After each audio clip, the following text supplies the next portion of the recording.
নমস্কার। আজকের প্রতিবাদ হলো গত ৯ তারিখ সোমবারে রবীন্দ্র ভবনের সামনে সাংবাদিকরা যে কনফারেন্স দিয়েছে সেটা ওনাদের অধিকার এবং ওটাকে আমরা স্বাগত এবং মাথায় রাখি। ওনাদের ব্যাপার, ওনাদের অধিকার আছে। কিন্তু ওই মিটিংয়ে দেখলাম এক দুজন সাংবাদিক আমাদের যিনি গণদেবতা তারা ভোট দিয়ে পাশ করিয়েছি রামপ্রসাদ পালকে 18 সূর্যমণিনগর থেকে। উনি শুধু আমাদের বিধায়কই নয়, এই আজকে যে ভারতবর্ষে যে ন্যাশনাল দল ত্রিপুরা রাজ্যে এই ভারতীয় জনতা পার্টির প্রতিষ্ঠাতার মধ্যে উনিও একজন, এবং আমাদের বিধায়ক প্রাক্তন মন্ত্রী বর্তমান স্পিকার। ওনাকে এক দুজন সাংবাদিক উৎসাহভাবে ওনাকে এখানে অপপ্রচার করেছে। তার প্রতিবাদে শুধু ওনাকেই অপমান করা হয়নি, এটা আমাদের যে 18 সূর্যমণিনগরের যে গণদেবতারা আমরা যাকে ভোট দিয়ে গণদেবতারা যাকে ভোট দিয়ে আমরা পাশ করিয়েছি, এবং আমাদের আজকের এই দল ভারতবর্ষ চালাচ্ছে। আজকে ভারতবর্ষের প্রতিনিধিত্ব করছে আমাদের এই দল, আমাদের ভারতবর্ষের প্রধানমন্ত্রী মোদিজি। আজকে ত্রিপুরা রাজ্যের 24 লক্ষ লোকের 44 লক্ষ লোকের উনি অধ্যক্ষ। ওনাকে এইভাবে এক দুজন সাংবাদিক ভাবে বিভিন্ন প্ররোচনামূলক কথাবার্তা বলছে, এইটার প্রতিবাদী আজকে।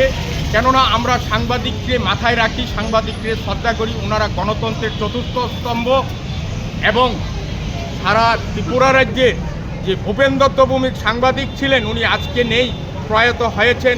ওনাকে আমি হাজারো সেলুট, হাজারো শ্রদ্ধা জানাই। উনি উত্তর পূর্বাঞ্চলের শ্রেষ্ঠ সাংবাদিক। উনি আমাদের ত্রিপুরা রাজ্যকে দেশের মধ্যে একটা বড় জায়গায় বসিয়ে দিয়েছে। ওনার রাজ্যের এই সাংবাদিকরা, এই একজন সাংবাদিক আজকে বাজে মন্তব্য আমাদের বিধায়কের সম্বন্ধে বলেছে। দেখুন, আমরা কিছুক্ষণের মধ্যে আপনারা এটা উপলব্ধি করতে পারবে, কয়েক হাজার যুবক আজকে এই এলাকার মধ্যে আশ্রয় পড়বে আর কিছুক্ষণের মধ্যে।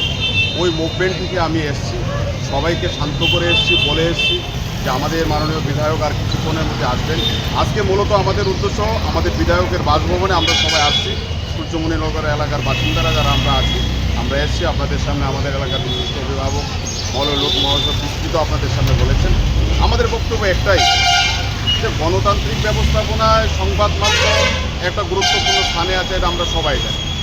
কিন্তু সেটাকে ব্যবহার করে যদি কোনো ব্যক্তি বিশেষ যদি সেটাকে কলুষিত করে সাংবিধানিক জনগণের দ্বারা নির্বাচিত কোনো একটা বিধানসভার যে চেয়ারটা নেতৃত্ব দেয় সারা রাজ্যকে, যেখানে আইন প্রণয়ন হয়, সেই একটা চেয়ারকে উদ্দেশ্য করে আমরা বলবো একজন নির্বাচিত প্রতিনিধিকে এরকমভাবে কালিমা লিপ্ত করার যে অপচেষ্টা, অপপ্রয়াস, তাকে আমরা ধিক্কার জানাই, নিন্দা জানাই। এবং তৎসঙ্গে আমরা সূর্যমণিনগর এলাকা থেকে যেহেতু বিধায়ক রামপ্রসাদ পালকে আমরা নির্বাচিত একবার শুধু করিনি, দুইবারের উনি বিধায়ক আমরা নির্বাচিত করেছি। কঠিন পরিস্থিতিতেও রামপ্রসাদ পালের সাথে সূর্যমণিনগর এলাকার মানুষ ছিল, আজকেও আমরা আছি, ভবিষ্যতে আমরা থাকবো, সেই জানান দেওয়ার জন্য আজকে আমরা এখানে। আর কিছুক্ষণের মধ্যে আপনারা দেখবেন কয়েক হাজার বাইক যুবক আজকে কোনোদিন যারা আসেনি, যখন শুনলেন যে রামপ্রসাদ পালের উপর আঘাত এসছে, আজকে পুরো সূর্যমণিনগর বিধানসভার লোক ওনার বাড়িতে আশ্রয় পড়বে কিছুক্ষণের মধ্যে। আমি সমস্ত পুলিশ প্রশাসন থেকে শুরু করে আপনাদের সবাইকে বলবো, এই যে একটা গণ উচ্ছ্বাস কিছুক্ষণের মধ্যে আশ্রয় পড়বে, সকলে সম্মিলিতভাবে তাকে আপনারা কন্ট্রোল করার চেষ্টা করবেন। কারণ এই জনজমায়েত জনজোয়ার যখন তৈরি হয়, তাকে মোকাবেলা করার মতো শক্তি কার কতটুকু আছে আমরা জানি না। আমরা আমাদের উন্মাদনা নিয়ে আমরা আসছি।